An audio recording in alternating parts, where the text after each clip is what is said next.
혹시 CEO 여러분, AI를 그냥 또 하나의 신기술 정도로 생각하고 계신가요? 만약 그렇다면 2025 에이펙스 CEO 서밋에서 나온 이 경고를 꼭 들으셔야 합니다. 정말 위험한 생각일 수 있거든요. 자, 오늘 저희가 함께 살펴볼 내용은 바로 이겁니다. 어떻게 하면 실험 단계에서만 맴도는 게 아니라 AI로 진짜 기하급수적인 가치를 만들어낼 수 있을지 그 로드맵을 한번 그려보겠습니다. 지금이 바로 코닥의 순간이다. 블록버스터의 순간이다. 이 말이 무슨 뜻일까요? 그냥 겁주는 말이 아니에요. 우리 다 알잖아요. 코닥이랑 블록버스터. 디지털이라는 거대한 파도를 외면했다가 결국 역사 속으로 사라져버렸죠. 지금 AI가 바로 그 디지털 전환과 같은, 어쩌면 그보다 더 큰 파도라는 겁니다. 여기에 제대로 올라타지 못하면 똑같은 운명을 맞이할 수 있다는 아주 강력한 메시지인 거죠. 그러니까 이 경고를 듣고 나면 모든 리더분들이 스스로에게 지문을 던지게 될 겁니다. 그럼 우리 회사는 AI를 제대로 쓰고 있는 건가? 혹시 우리도 모르는 사이에 잘못된 길로 들어선 건 아닌지 한 번쯤은 꼭 짚고 넘어가야 하는 질문이죠. 많은 기업들이 빠지는 첫 번째 함정이 바로 이겁니다. 실험의 계곡. 이게 뭐냐면요. AI가 중요하다는 건 다들 알아요. 잠재력도 엄청나다는 거 알죠?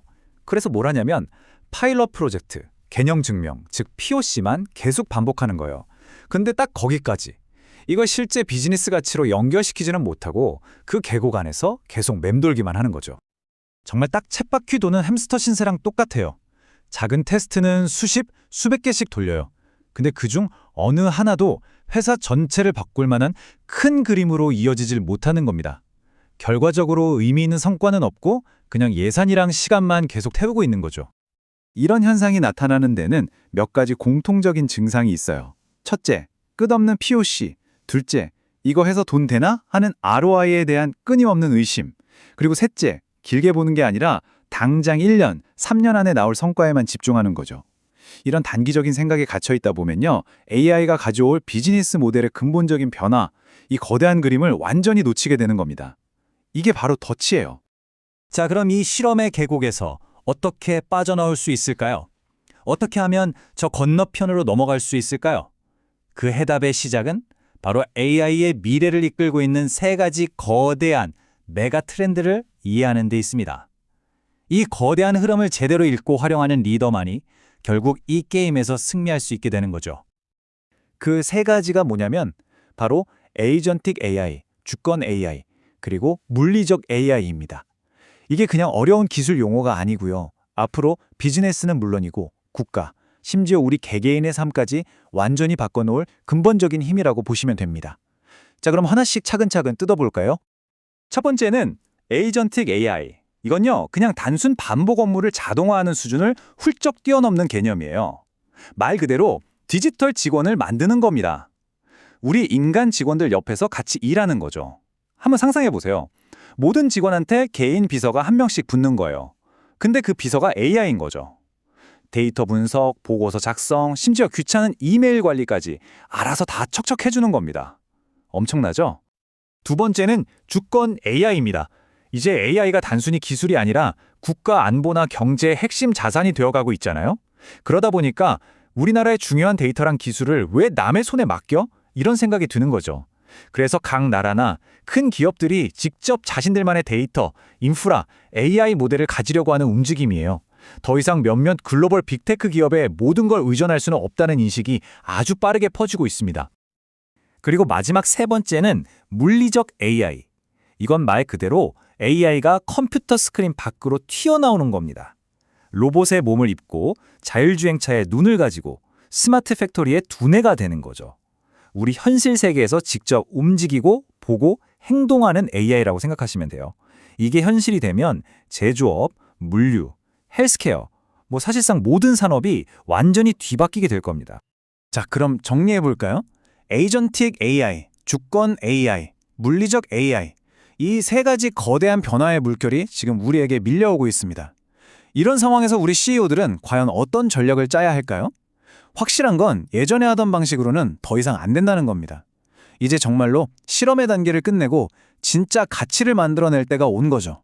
그래서 나오는 조언이 아주 직설적이고 명확해요. 제발 이제 실험 좀 그만하세요. POC에만 매달리는 거 멈추세요. 이겁니다. 한마디로 실험의 시대는 이제 끝났다는 거죠. 한참 전에요. 바로 이 지점에서 생각의 대전환이 필요합니다. 기존 방식은 뭐였죠? POC 돌려보고 조금씩 개선하고 1-3년짜리 단기 ROI만 쳐다보면서 이거 돈이 될까? 고민하는 거였잖아요. 근데 새로운 방식은 완전히 다릅니다. POC가 아니라 우리 회사의 전체 프로세스를 어떻게 갈아엎을까를 고민해야 하고요. 찔끔찔끔 개선이 아니라 AI를 전사적으로 대규모로 적용해야 합니다. 그리고 1-3년이 아니라 최소 5년, 10년을 내다보는 장기적인 관점이 필요해요. 질문 자체도 바뀌어야 합니다. 돈이 될까?가 아니라 우리가 이걸로 어떻게 완전히 새로운 가치를 만들어낼 수 있을까? 이렇게요.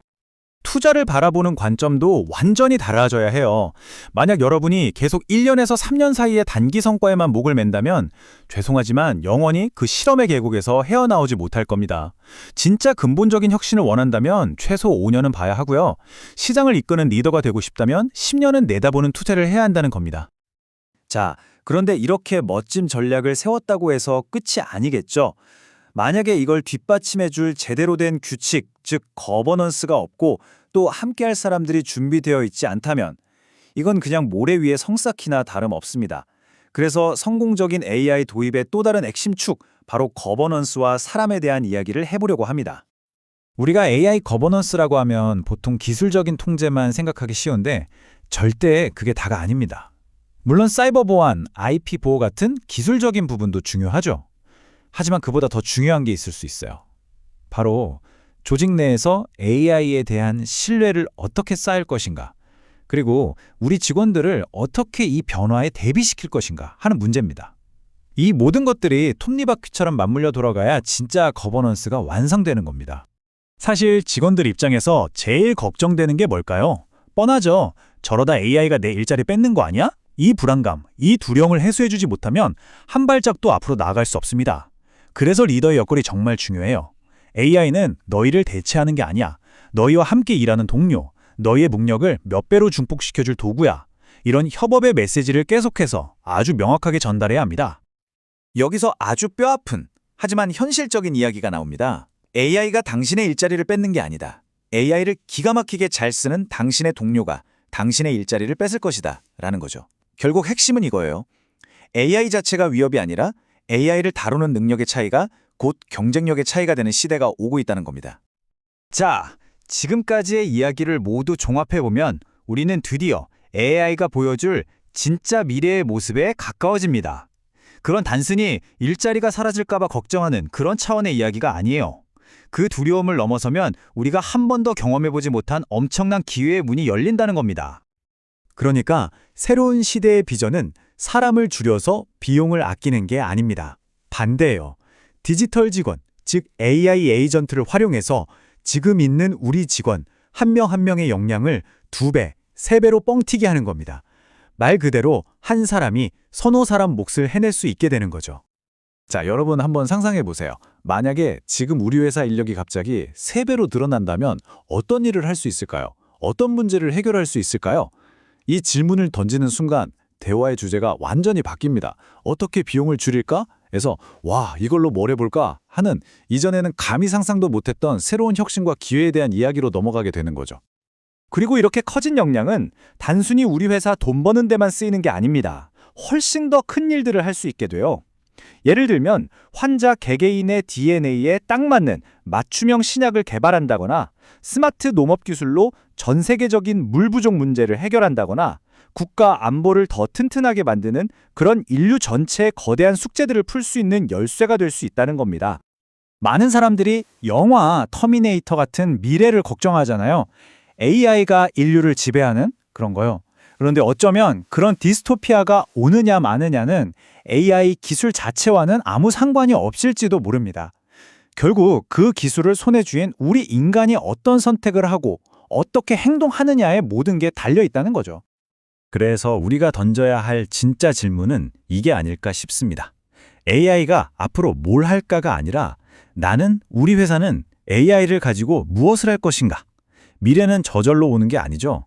정해져 있는 것도 아니고요. 바로 지금 이 설명을 듣고 계시는 리더인 여러분의 선택이 바로 미래를 만드는 겁니다.